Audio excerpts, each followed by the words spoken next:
இந்த இன்வெஸ்டிகேஷன் வந்து ஆல்மோஸ்ட் நெருங்கிட்டாங்க. நீங்க சொல்ற அந்த 6 பேர் அரெஸ்ட் பண்ணதெல்லாம் யார் அப்லோட் பண்ணாங்களோ அது வந்து நம்ம ஈஸியா வந்து ஐஎஸ்பி நம்பர் வச்சு பிடிச்சிடலாம். மெயின் அக்யூஸ்ட் யார் எங்கிருந்து அப்லோட் ஆயிருக்கு இதெல்லாம் பார்த்துக்கலாம். ஆனா அவருக்கு யார் கொடுத்தாங்க, இந்த 6 பேருக்கு யார் கொடுத்தாங்க அப்படின்னு போனீங்கன்னா யாராவது ரெஸ்பான்சிபிலிட்டி எடுத்துக்கணும்ல. இப்போ ஒரு படைப்புன்னு வச்சுங்களேன், இப்போ நான் ஒரு படம் எடுத்துட்டு இருக்கேன், இந்த படைப்பு வந்து ரெஸ்பான்சிபிலிட்டி யார் எடுக்கிறது?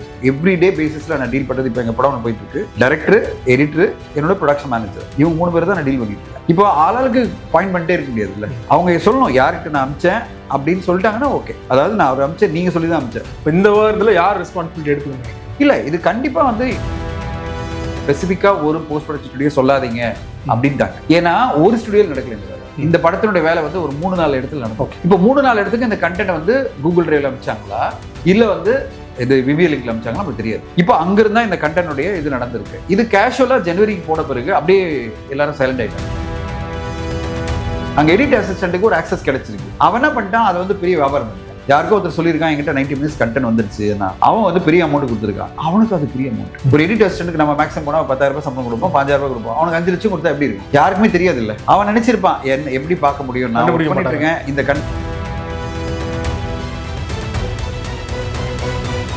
மீடியா சர்க்கிள் நேயர்களுக்கு வணக்கம். இன்றைக்கு நம்ம நேர்காணலுக்காக தயாரிப்பாளர் பாஸ்டா தனஞ்சயன் அவர்கள் நம்மோடு நின்றிருக்கிறார். பேசலாம் சார். வணக்கம். வணக்கம். கடந்த வியாழக்கிழமை ஜனநாயகன் படம் இன்டர்நெட்ல லீக் ஆனதுதான் எல்லோருக்கும் அதிர்ச்சி ஏற்படுத்துச்சு. குறிப்பா இது வரைக்கும் 6 பேரை வந்து கைது பண்ணிருக்காங்க சார். உண்மையிலேயே உங்களோட தயாரிப்பாளர் எக்ஸ்பீரியன்ஸ்ல எந்த சைட்ல இருந்து லீக் ஆயிருக்குன்னு நீங்க நினைக்கிறீங்க? இல்ல, எந்த சைட்ல இருந்து லீக் ஆயிருக்குன்னு சொல்லி ஒருத்தர் நம்ம ப்ளேம் பண்றது ஆளாளுக்கு அனுமானத்துல பேசிட்டு இருக்காங்க. இப்போ வந்து பாத்தீங்கன்னா பெப்சி வந்து ஒரு பிரஸ் மீட் வச்சிருந்தாங்க. எடிட்டர் அசோசியேஷன் வந்து அதனுடைய தலைவர் கோபி அவர்கள் ஓப்பனா சொல்லியிருந்தார், இப்படி அலிகேஷன்லாம் பண்ணாதீங்க, எடிட்டர் மேல அலிகேஷன் பண்ணாதீங்க. எடிட் ரெஃபரன்ஸ்னா அவர் வந்து அவர் சைட்ல இருந்து லீக் கிடையாது. அவர் யாருக்கும் அமிச்சிருக்காரு, அவங்களும் தான் அது கண்டென்ட் அமிச்சதுக்கான ப்ரூஃப் எல்லாம் அவர்கிட்ட இருக்கு. அப்படி இருக்கும்போது நீங்க அவரு தான் வந்து ரிலீஸ் பண்ணாரு இல்ல அவரோட ஆஃபீஸ்ல தான் ரிலீஸ் ஆயிடுச்சுன்னு சொல்றது வந்து அநியாயமான ஒரு அலிகேஷன். அதனால அவர் சொன்னார் இந்த மாதிரிலாம் வந்து எடிட்டர் மேல பண்றது இது பண்ணாதீங்க. அடுத்ததா பெப்சி செல்வமணி சார் வந்து ரொம்ப தெளிவா சொல்லியிருக்காரு, இந்த இன்வெஸ்டிகேஷன் வந்து ஆல்மோஸ்ட் நெருங்கிட்டாங்க.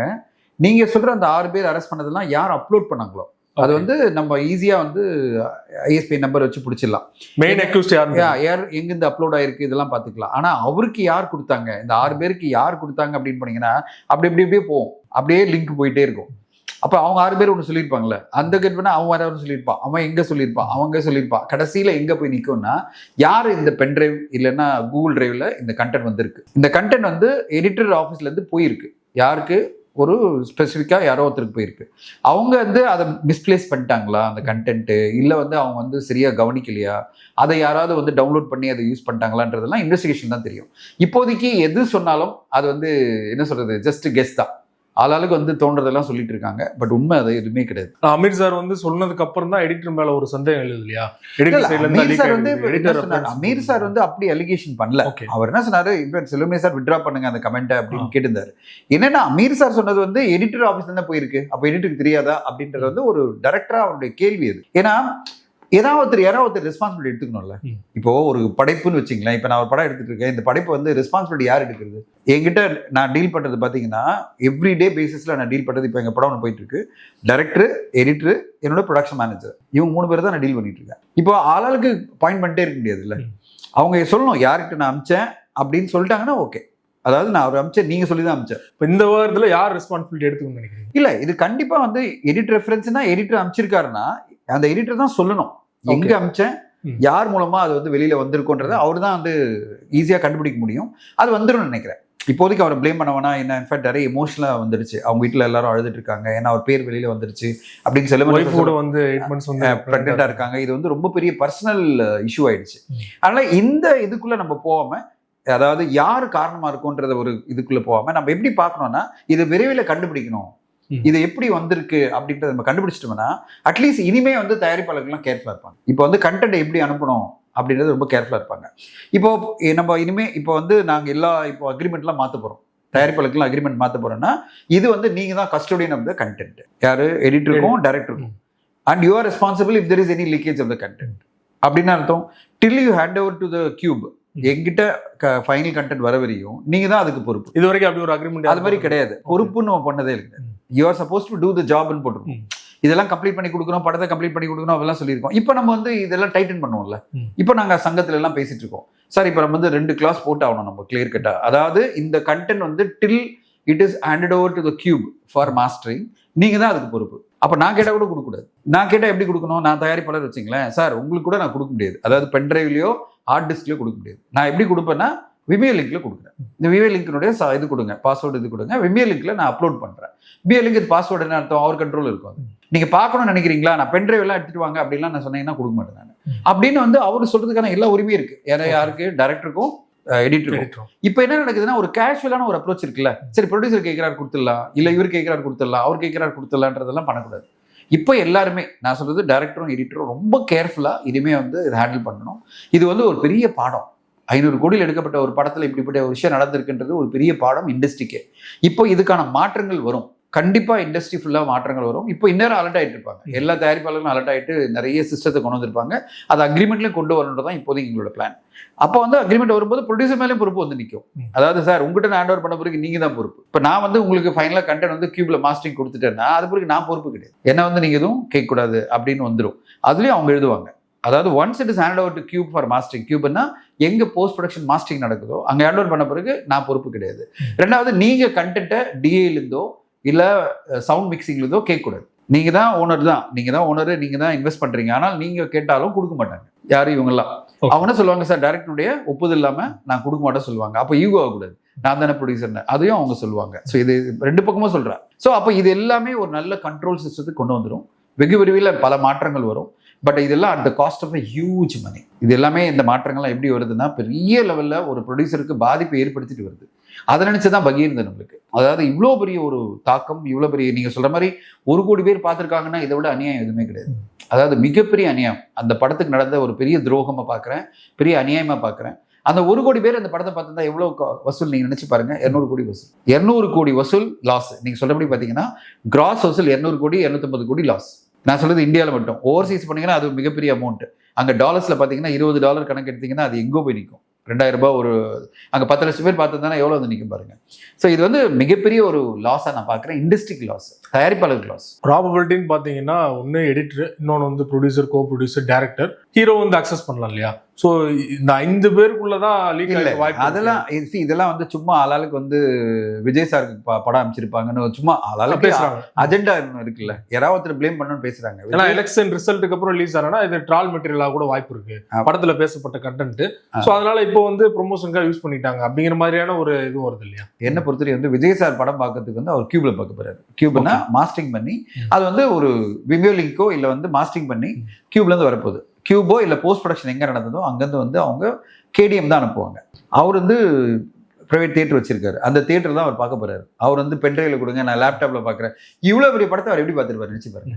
அதாவது இவ்வளோ பெரிய பட்ஜெட்ல ஆயிரக்கணக்கான தொழில்நுட்ப கலைஞர்கள் இருக்காங்க. அதில் வந்து ஒரு ஃப்ரேம்லையும் அவ்வளோ பெருசாக இருக்காங்கன்னு சொல்றாங்கன்னு வச்சுங்களேன். ஏன்னா 415 கோடினா மேக்கிங் பெருசாக இருக்கும்ல. நீங்கள் பார்த்துருக்கீங்க பிகில் படமே வந்து அவ்வளோ மேக்கிங் பெருசாக இருக்கும். அப்போ இதில் நிறைய ஆக்ஷன் சீக்வன்ஸ் எல்லாம் சொல்றாங்க. அப்போ இத்தனை ஆக்ஷன் சீக்வன்ஸ் இருக்குன்னு வச்சுங்க. நம்ம டீசர்லேயே பார்த்தோம். அந்த இதில் பார்க்கும்போது இவ்வளோ ஆக்ஷன் சீக்வன்ஸ் இருக்குன்னா இதை வந்து ஃபர்ஸ்ட் டைம் பார்க்கணும்னு நினைக்கிறவங்க எப்படி பார்ப்பாங்க? நீங்கள் வந்து பெரிய ஸ்க்ரீனில் பார்க்கணும் நினைப்பீங்க. பெரிய ஸ்க்ரீனில் எப்படி பார்ப்பீங்க? பென்ட்ரைவ் போட்டு பார்ப்பீங்களா இல்லை கியூப்லேருந்து பார்ப்பீங்களா? கியூப்லேருந்து தான் வந்துருக்கும் அது. ஏன்னா சென்சருக்கு மாஸ்டர் போன போது இந்த கண்டென்ட் சென்சருக்கு போயிருக்குல்ல. நான் கடைசியாக வந்து பார்க்குறேன், அதாவது எப்படி படமாக வந்திருக்குன்னு ஒரு ஆக்டரை பார்க்கணும்னு நினச்சிருந்தாலும் அது கியூப்லேருந்து கண்டென்ட் வந்திருக்கும். அது டிசிபி கோடட் தான், டிசிபி மாஸ்டர்டு கண்டென்ட். அது வந்து நீங்கள் காப்பி டவுன்லோட்லாம் பண்ண முடியாது. இவங்க பென்ட்ரைவ் அனுப்புறதுக்கு வாய்ப்பே கிடையாது. அதாவது விஜய் சாருக்கோ இல்லை கோ ப்ரொடியூசர் யார் சொன்னாலும், அது ஜெகதீஷ் நீங்கள் நினைச்சாலோ இல்லை லோகித்துக்கோ அதெல்லாம் அனுப்புறதுக்கு வாய்ப்பு. அவங்க சொல்ற லாஜிக் என்னன்னா ஒரு சென்டிமெண்ட் உருவாயிடுச்சு இல்லையா? இப்போ வந்து ஏற்கனவே படத்தை முடக்குனாங்க, இப்போ படத்தை வந்து நெட்ல லீக் பண்ணிட்டாங்க. ஸோ வந்து எலெக்ஷனுக்கு அவருக்கு வந்து ஒரு சாதகமான ஒரு சூழல் இதன் மூலமா அமைய வாய்ப்பு இருக்கு. அந்த லாஜிக் படி அந்த லாஜிக் படி பாத்தீங்கன்னு வச்சுங்களேன், இவ்வளவு பெரிய அமௌண்ட் லாஸ். படம் ரிலீஸ் ஆனா கண்டிப்பா வந்து பெரிய அளவுல கலெக்ஷன் எடுக்க தான் போகுது. அதுல எந்த மாற்று கருத்து இல்ல. சோ பெரிய லாஸ் ஏற்பட போறது இல்ல, ப்ராஃபிட் இல்லாட்டினாலும். கரெக்ட். சோ அந்த லாஜிக்ல சொல்றாங்க. அதனால சரி இவரே பண்ணிருக்கலாம், அதுக்கு ஒரு ஜஸ்டிபிகேஷன் பண்ண வேண்டியது. ஓகே, இதெல்லாம் வந்து ஒரு அமைப்பு ஒன்று பண்ணிட்டே இருக்கும். எப்பவுமே வந்து ஒரு பொலிட்டிக்கலா அகெயின்ஸ்டா இருக்கவங்க இதெல்லாம் பண்ணுவாங்க. ஸோ இதெல்லாம் நம்ம வந்து சீரியஸா எடுத்துக்க வேணாம், அதுக்கெல்லாம் வாய்ப்பே இல்லை. படத்தை வந்து ஓப்பனா சொல்றாரு இல்லையா, எல்முருகன் தான் லீக் பண்ணிருக்காரு, ரெட் ஜெயிண்டோட ஹேண்ட் இதுல இருக்கு அப்படின்னு சொல்லும் போது ஆப்போசிட்ல இருந்து இந்த மாதிரியான விமர்சனம். அவர் அரசியல் பேசுறாரு, இவங்க அரசியல் பேசுறாங்க. அதனால வந்து இது சீரியஸ் எடுத்துக்கணும். எப்படி ஆதவ அர்ஜுனா அவர்கள் சொல்றது நம்ம சீரியஸா எடுத்துக்கூடாதோ, இவங்க சொல்றது நம்ம சீரியஸா எடுத்து, ரெண்டு பேருமே சீரியஸா பேசல, அரசியல் பேசுறாங்க. எலெக்ஷனுக்காக இது எப்படி மைலேஜ் எடுத்துக்குதுன்னு பேசுறாங்க. இப்போ நீங்க ஒண்ணு பாத்தீங்கன்னா எல்லாமே அரசியலா தான் பார்ப்பாங்க, எல்லாமே அரசியல் தான். எலெக்ஷன் முடிவுனே அரசியல் தான். அது பிறகு ட்ரூத் வரும், அது வரையும் நம்ம வெயிட் பண்ணலாம். இந்த எலெக்ஷன் ஒரு வாரம் தான் இருக்கு. இப்போ பாத்தீங்கன்னா ஆல்மோஸ்ட் நம்ம வந்து இன்னைக்கு 15ஆம் தேதி பேசிட்டு இருக்கோம். இன்னும் ஒரு வாரத்துல எலெக்ஷன் கேம்பெயின் முடிஞ்சிடும். அது பிறகு உண்மை வெளியே வரும்.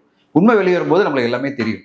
இப்போ இந்த விஷயத்துல பொறுத்தவரை பாத்தீங்கன்னா இவங்க எல்லாம் சொல்றதுமே உண்மை கிடையாது. அதாவது இது எதுவுமே கிடையாது. கண்டென்ட் என்ன நடந்திருக்கு அப்படின்னா யாரோ வந்து ரொம்ப கேர்லெஸ்ஸாக ஹேண்டில் பண்ணிருக்கு. ரொம்ப கேர்லெஸ்ஸாக இந்த கண்டென்ட் வந்து போஸ்ட் ப்ரொடக்ஷன் காமிச்சிருக்காங்க.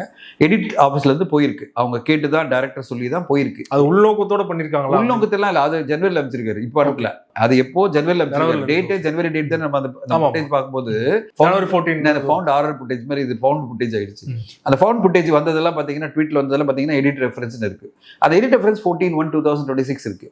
9th தான் ரிலீஸ் ஆன படம். 14th அப்படின்னா என்ன பண்ணிருக்காங்க, அப்போ யாரோ அதை ரீஒர்க் பண்ணிருக்காங்க. அந்த கண்டென்ட்டை ரீஒர்க் பண்ணி எடிட் ரெஃபரன்ஸ் டைரக்டர் தான் சிஜி ஒர்க் பண்ணலாம் அப்படின்னு சொல்லி ஏதோ மாடிஃபிகேஷனுக்காக கேட்டிருக்காரு. அதை மாடிஃபிகேஷன் பண்ணி அது போஸ்ட் ப்ரொடக்ஷன் ஸ்டுடியோக்கு போயிருக்கு. அது எங்க போயிருக்கு, எந்த போஸ்ட் ப்ரொடக்ஷன் ஸ்டுடியோ போயிருக்கு? ஒரு ஸ்டுடியோ மேக்ஸ்ல இருந்து அன்னபூர்ணா ஸ்டுடியோ போயிருக்கு அப்படின்றாங்க. இல்ல, அது வந்து எந்த ஸ்டுடியோ நம்மளால ப்ளேம் பண்ண முடியாது. அப்படி அவங்களே சொல்லிட்டாங்க, இப்படி ஸ்பெசிஃபிக்கா ஒரு போஸ்ட் ப்ரொடக்ஷன் ஸ்டுடியோ சொல்லாதீங்க அப்படின்ட்டாங்க. ஏன்னா ஒரு ஸ்டுடியோல நடக்கல இந்த வேலை. இந்த படத்தினுடைய வேலை வந்து ஒரு 3-4 இடத்துல நடந்துச்சு. இப்போ 3-4 இடத்துக்கு இந்த கண்டென்ட் வந்து கூகுள் டிரைவ்ல அமைச்சாங்களா இல்ல வந்து இதுல அமைச்சாங்களா, இது விவிஎலுக்கு அமைச்சாங்களா நமக்கு தெரியாது. இப்போ அங்கிருந்தா இந்த கண்டென்ட்டுடைய இது நடந்திருக்கு. இது கேஷுவலா ஜனவரிக்கு போன பிறகு அப்படியே எல்லாரும் சைலண்ட் ஆயிட்டாங்க. ஏன்னா சென்சார் சர்டிஃபிகேட் கிடைக்கல, படம் ரிலீஸ் ஆகல. ஆளாளுக்கு அடுத்த படத்துக்கு போயிட்டாங்க. யாரு டைரக்டர் அடுத்த படத்துக்கு போயிட்டாரு, எடிட்டர் அடுத்த படம் போயிட்டாரு, ப்ரொடியூசர்ஸ் வந்து அவங்க பிஸி ஆயிட்டாங்க. எலெக்ஷன் கேம்பெயின் ஆரம்பிச்சிருச்சு, எல்லாருமே ஆளால் பிஸி ஆயிட்டாங்க. இது ஏதோ ஒரு வகையில யாரும் மறந்துட்டாங்க. இந்த கண்டென்ட் அமிச்ச கண்டென்ட் அப்படியே பெண்டிங்கில் நிற்குது. இந்த கண்டென்ட்டை யாருக்கோ ஆக்சஸ் வந்திருக்கு. இப்போ எனக்கு ஒண்ணுமே இல்லை, ஒரு கண்டென்ட் வந்திருக்கு. சில டைம் பாத்தீங்கன்னா வாட்ஸ்அப்ல சில பேர் வந்து அக்ரிமெண்ட் சில விஷயத்தெல்லாம் போட்டுருவாங்க. நீங்க பாத்துருக்கீங்களா? தப்பா போட்டுருவாங்க. நீங்க நம்ம அடிக்க மெனி டைம்ஸ் நான் என்ன பண்ணிருக்கேன், அவர் கால் பண்ணி பேசியிருக்கேன். சார் டிலீட் பண்ணுங்க, உங்க பர்சனல் கண்டென்ட் இதுல போட்டிருக்கீங்க அப்படின்னு. ஐயோ சாரி சார், எப்படி போட்டேனே தெரியல. ஃபார்வர்ட் பண்ணும்போது என்ன பண்ணிடுவாங்க, தப்பா வந்து ஒரு குரூப்ல போட்டுருவாங்க. ஸோ உடனே நான் வந்து ஒரு ரெஸ்பான்சிபிளா பார்த்து வச்சிங்களேன், ஐயோ பாவமா இருக்கும் எனக்கு. அதான் சில முக்கியமான கண்டென்ட் அதில் போட்டிருப்பாங்க. ஸோ அந்த பேமெண்ட் டீட்டெயில் இருக்கும், சில அக்ரிமெண்ட் இருக்கும். நான் சொல்லுவேன் இதெல்லாம் போடாதீங்க, லேண்ட் டாக்குமெண்ட்லாம் போட்டிருக்காங்க. சில பேர்லாம் போடும்போது நான் சொல்வேன், சார் இது மாதிரி டிலீட் பண்ணுங்க அப்படின்வேன். ஏன்னா இது before anybody watches it delete அப்படின்வேன். எதுக்கு சொல்ல வரேன்னா, இப்படி வந்து தெரியாம ஒரு கண்டென்ட் யாரோ ஒருத்தருக்கு அமைச்சு அவங்களும் யாரும் கண்டுக்காம ஒருத்தன் யாரோ நோட்டீஸ் பண்ணியிருப்பான். இது ஏதோ ஒரு படத்துக்கு நடந்தா கூட நம்ம இப்படி சாதாரண விட்டு போகலாம். அரசியல் ரீதியா முடக்கப்பட்டுச்சுன்னு ஒரு விமர்சனம், இந்த படம் வந்து அரசியலுக்கு அவர் ஹெல்ப்ஃபுல் ஆகணும் அப்படிங்கிற விமர்சனம். ஸோ இதெல்லாம் இருக்கும்போது இப்படி ரிலீஸ் ஆகும்போது இது கேர்லெஸ்ஸா நடந்திருக்குமா அப்படிங்கிற டவுட். 3 மாசம் ஆயிடுச்சு இல்ல? ஆமா. சரி, நம்மளும் கடந்து போயிட்டே இருக்கோம்ல. இப்போ நீங்க பாத்தீங்கன்னா ஜனவரி 9th இருந்து இப்போ ஏப்ரல் 9th இது நடக்கும்போது கரெக்டுங்களா? எக்ஸாக்ட்லி பாத்தீங்கன்னா ஜனவரி 9th வர வேண்டிய படம் ஏப்ரல் 9th லீக் ஆகுது. 4 மாசம். அப்போ நீங்க எப்படி பார்க்கணும், ஜனவரி பிப்ரவரி மார்ச் ஏப்ரல் 3 மாசம். இப்போ 90 daysல நம்மலாம் ஒர்க் இருக்குல்ல. நம்ம இதே படத்தை பத்தி பேசியிருந்தோம், நம்ம அது பிறகு இது வேற கடந்து போயிட்டோம். இப்போ ஜனநாயகன் சென்சர் ஆகலன்னு ஒரு 2 மாசம் பேசணும், அது பிறகு எல்லாம் மறந்துட்டோம். எல்லாருமே சரி நடக்கும்போது நடக்கட்டும் விட்டோம் இல்லை. அந்த மாதிரி அந்த டீமும் வந்து மறந்துருக்கலாம். அப்போ யாராவது அசிஸ்டன்ட் ஏதாவது ஆக்சஸ் பண்ணி தான் வச்சுங்களேன், என்னடா இது இந்த படம் வந்திருக்கு, யாருமே இது வந்து ஆக்டிவிட்டி பண்ணல, டவுன்லோட் பண்ணி பார்ப்போமே பார்த்துருந்தான்னா அவன் அதை மிஸ்யூஸ் பண்ண நினைச்சிருந்தா பண்ணிருக்கலாம்ல. ஸோ இது வந்து கடைசியில் இப்படி நடக்கும். நீங்க தெலுங்குல அத்தாரண்டிக்கு தாரிதின்னு ஒரு படம், பவன் கல்யாண் படம் வந்து 2013 இப்படி லீக் ஆயிடுச்சு. 90 minutes ஃபர்ஸ்ட் ஹாஃப் வந்து ஃபைனல் வெர்ஷன் வந்த உடனே அதை ரிலீஸ் பண்ணிட்டாருங்க. யார் ரிலீஸ் பண்ணது பார்த்தீங்கன்னா எடிட்டரோ இல்லை டைரக்டரோ இல்லை வந்து கோ டைரக்டரோ கிடையாது, எடிட் அசிஸ்டன்ட். அங்கே எடிட் அசிஸ்டன்ட்டுக்கு ஒரு ஆக்சஸ் கிடைச்சிருக்கு. அவன் என்ன பண்ணிட்டான், அதை வந்து பெரிய வியாபாரம் பண்ணிட்டான். யாருக்கோ ஒருத்தர் சொல்லியிருக்கான் என்கிட்ட 90 minutes கண்டென்ட் வந்துருச்சுன்னா அவன் வந்து பெரிய அமௌண்ட் கொடுத்துருக்கான். அவனுக்கு அது பெரிய அமௌண்ட். ஒரு எடிட் அசிஸ்டன்ட்டுக்கு நம்ம மேக்ஸிமம் போனால் 10,000 சம்பளம் கொடுப்போம், 5,000 கொடுப்போம். அவனுக்கு 5 லட்சம் கொடுத்தா எப்படி இருக்கும்? யாருக்குமே தெரியாது இல்லை. அவன் நினைச்சிருப்பான் என்ன எப்படி பார்க்க முடியும், நான் பண்ணிட்டு இருக்கேன் இந்த கண்டென்ட் நான் டவுன்லோட் பண்றேன்னு யாருக்கு தெரிஞ்சிருக்கும்? இப்போ அவனை பிடிக்க முடியாது இல்லை. ஏன்னா பல பேர் அக்சஸ் பண்ற ஒரு சிஸ்டத்தை அவன் தான் டவுன்லோட் பண்ணா உங்களால ப்ரூவ் பண்ண முடியாதுன்னு நினைச்சான் அவன். ஆனா கடைசியில் பிடிச்சிட்டாங்க. என்ன ஆயிடுச்சுன்னா அங்கே எல்லா சிசிடிவில கடைசியில் வந்துருச்சு, அந்த நேரத்திலே வந்துருச்சு வெளியில. இவங்ககிட்ட தான் ஆக்சஸ் இருந்திருக்கு. கடைசியில் அவனை பிடிச்சிட்டாங்க. பிடிச்சி அரெஸ்ட் பண்ணி போலீஸ் கேட்கும்போது அவன் கன்ஃபெஸ் பண்ணிட்டான். அது பிறகு யார் அதை வாங்கினா கண்டென்ட் வாங்கினா அவனே அரெஸ்ட் பண்ணிட்டாங்க. பட் இது எல்லாமே சின்ன சின்ன ஆளுங்க தான். ஒரு பெரிய ஆள் வந்து இன்வால்வ் ஆகிட்டு இது வந்து கான்ஸ்பிரசி பண்ணி இந்த படத்தை ஒழிக்கணும்னு சொல்லிட்டு ஒரு ப்ரொடியூசரோ இல்லை வந்து ஒரு டைரக்டரோ இல்லை யாரோ ஒருத்தரோ கோ ப்ரொடியூசரோ அதெல்லாம் யாரும் பண்ணல. சாதாரண கடைநிலை ஊழியர்கள் சொல்லுவாங்கல்ல, அவங்க தான் அதை பண்ணது. இதுலேயே வந்து நிற்கும் பாருங்க, கடைசியில் ஒரு கடைநிலை ஊழியர் தான் பண்ணியிருப்பான். அவன் எதுக்கு பண்ணியிருப்பான்னா ஏதோ ஒரு மானிட்டரி கெயினாக இருந்திருக்கலாம். ஏன்னா படமே கையில கிடைச்சிருச்சு, அவன் ஒரு பெரிய ராஜா மாதிரி அதை அவன் ரிலீஸ் பண்ணதையும் தாண்டி எதுக்காக படத்தை லீக் பண்ணாங்க அப்படிங்கறது நம்ம வெளிப்படையா கொண்டு வரணும் இல்லையா? இல்ல. அவன் பொறுத்தவரை எதுக்காக லீக் பண்ணானா அவனுக்கு பணம் தான். அவனுக்கு இதுக்கு வந்து பெரிய அரசியல் காரணமெல்லாம் இருக்காது. அவங்க லீக் பண்ண வச்சவருக்கு லீக் பண்ணவனுக்கு வந்து ரீசனா இருக்கும்னா இது நல்ல டைம், எலெக்ஷன் டைம் இல்ல, பரபரப்பா இருக்கு. விஜய் சார் பத்தி ஒரு எதிர்பார்ப்பு பெருசா இருக்கு. இன்னைக்கு அரசியல் ரீதியா அங்கங்க அவர் ரோட் ஷோ போகும்போது ஆயிரக்கணக்கான பேர் லட்சக்கணக்கான பேர் கூடுறாங்க. ஒரு பெரிய பரபரப்பு இருக்கு. அதோட ஒரு சிம்பத்தி இருக்கு. இந்த படத்தை வந்து முடக்கிட்டாங்க, இந்த படம் வந்து ரிலீஸ் ஆகலன்னு வரும்போது இந்த சிம்பத்தி என்னன்னு அர்த்தம், expectation is very very high for the film. பயங்கரமா இருக்கு. நானே சொன்னேன் இந்த படத்தை எவ்வளவு முடக்குறாங்களோ அவ்வளவு ஓப்பனிங் பெருசா இருக்கும். கண்டிப்பா நான் வந்து பல இன்டர்வியூல சொல்லியிருக்கேன். ஓப்பனிங் நல்லா தான் அதான் இப்ப பாருங்க, நான் என்ன கேட்கும்போது நான் டிஸ்ட்ரிபியூட்டர்லாம் சொன்னேன் இந்த படம் பாருங்க அதாரிட்டி படம் பைரசில டிவிடில அந்த காலத்துல டிவிடில வந்த பிறகு ரிலீஸ் ஆன பிறகு மிகப்பெரிய வெற்றி அந்த படம். அவருடைய கெரியர்ல ஹையஸ்ட் கலெக்ஷன் அந்த படம். ஓகே, எது பவன் கல்யாணம். அப்போ இந்த படமும் அந்த மாதிரி வந்து நிற்கும். ஏன்னா எல்லாருக்குமே ஒரு சிம்பத்தி ஒன்று இருக்கு. ஐயோ விஜய் சார் படம் வந்து இப்படி ரிலீஸ் பண்ணிட்டானுங்க, துரோகம் பண்ணிட்டானுங்க, இந்த படத்தை தியேட்டர்ல போய் பார்த்து சப்போர்ட் பண்ணுவோம். ஏன்னா ஒன் லாஸ்ட் டைம் பார்ப்போமே, அவர் ஒன் லாஸ்ட் டைம் நடிச்சிருக்காரு, ஒன் லாஸ்ட் டைம் பார்ப்போமே அப்படின்னு. இன்ஃபேக்ட் என்ன நிறைய பேர் கேட்கும்போது விஜய் சார் இது காம்பன்சேட் பண்ணி ஒரு படம் நடிப்பாரா அப்படின்ற கேள்வி எல்லாம் வந்துட்டே இருக்கும்போது நான் ஒரே சொன்னேன், பாருங்க அந்த முடிவெல்லாம் இந்த படம் ரிலீஸ் ஆகி ரிசல்ட் வந்த பிறகுதான். ரிசல்ட் எவ்வளவு வருதோ, இப்போ வந்து அவருக்கு டார்கெட் எப்படி இருக்குன்னா தியேட்டருக்குலாம் இந்த படம் 250 கோடி கலெக்ட் பண்ணணும் ஷேர்.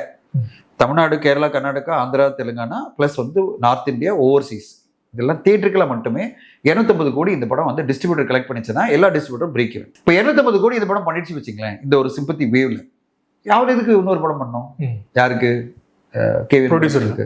ஸோ அவர் இப்போ வந்து டிசைட் பண்ணுவாரா, அவர் என்ன சொல்லுவாரு, அண்ணா பார்த்துக்கலாம்னா அப்படிதான் சொல்லியிருப்பாரு, நம்ம பார்த்துக்கலாம், is very very upset, is very அப்செட்னு எல்லாருக்குமே தெரியும். விஜய் சார் ரொம்ப அப்செட் இதை பத்தி. பட் நடந்துச்சு, பரவாயில்ல விடுங்க, நம்ம என்ன பண்ணலாம், இது ரிலீஸ் ஆகிட்டோம், எப்படியாவது சென்சர் சர்டிஃபிகேட் வாங்கி ரிலீஸ் பண்ணிடுங்க, ரிலீஸ் பண்ண பிறகு நம்ம வந்து அது பிறகு டிசைட் பண்ணிக்கலாம் அப்படின்னு அவர் சொல்றது என்ன அர்த்தம், ரிலீஸ் ஆன பிறகு ரிசல்ட் என்னன்னு பார்க்கலாம். ரிசல்ட் வந்து வந்த பிறகு அவருக்கு ஒரு நம்பிக்கை இருக்கு, இந்த படம் வந்து மிகப்பெரிய வெற்றி அடைஞ்சிடும். வெற்றி அடைஞ்சுன்னா அவர் ஏன் பண்ண போறாரு, வெற்றி அடையில மிகப்பெரிய ஒரு லாஸ் வந்து நிக்குது, ஒரு 100-150 கோடி வரும்போது அவர் அதை எப்படி காம்பன்சேட் பண்ணுற முடிவு அந்த டைம்ல எடுப்பாரு. அதுக்கு ரொம்ப நேரம் இருக்கு, மே எண்டு பிறகுதான் இதெல்லாம் முடிவே வரும். அது வரையும் பாத்தீங்கன்னா இதுக்கான ஒரு முடிவே வராது.